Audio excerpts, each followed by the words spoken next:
এটা হচ্ছে একটা ro-ro vessel.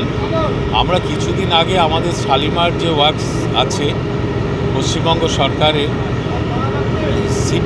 Ship building works আছে শালিমার, তারা আরেকটি রোরো ভেসেল তৈরি করেছিল মাসখানেক আগে। আমরা সেটা তৈরি করে গঙ্গাসাগরের জন্য দিয়েছি। এটা হচ্ছে আরেকটি ভেসেল, এটা রোরো ভেসেল। এতে করে গাড়ি পার হয়ে যাবে, নদী পার হয়ে যাবে গাড়ি, এবং তার সঙ্গে প্যাসেঞ্জারও পার হতে পারবে। এখানে 6টা ট্রাক এবং প্রায় 50 জনের মতো যাত্রী পারাপার করতে পারবে।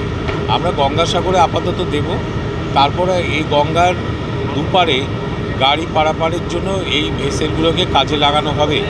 কারণ দ্বিতীয় হুগলি সেতুর ওপরে চাপ ক্রমশ বাড়ছে এবং এত গাড়ি গঙ্গা পারাপার করছে এই দ্বিতীয় হুগলি সেতু দিয়ে, ফলে অনেক সময় যানজটও হচ্ছে। আমাদের বিকল্প হিসেবে নতুন জেটি নির্মাণ সেটা তো পরের ব্যাপার, নতুন ব্রিজ নির্মাণ সেটা পরের ব্যাপার, কিন্তু এখন আপাতত আমরা পরিবহন দপ্তর থেকে রোরো সার্ভিসের উপর গুরুত্ব দিয়েছি, যে রোরো ভেসেলে করে যাতে ট্রাক বা বড় গাড়ি গঙ্গা পারাপার করতে পারে।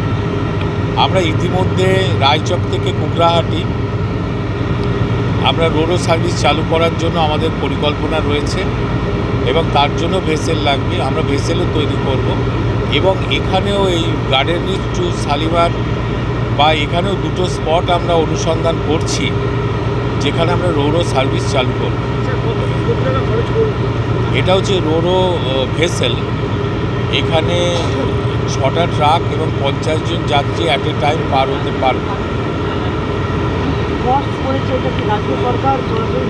হ্যাঁ, এটা রাজ্য সরকার তৈরি করছে। আমরা কিছুদিন আগে এর থেকে বড় একটি রোরো ভেসেল তৈরি করে গঙ্গাসাগরে দিয়েছি। এটা হচ্ছে দ্বিতীয়, গঙ্গাসাগরের আগে দেওয়া হবে। জলধারা বোর্ড টেন্ডার করে দিয়েছে, টেন্ডার করে পার্টিসিপেট করবো স্যার। আমরা খেলা করে স্যার, মাস্টার সরাসরি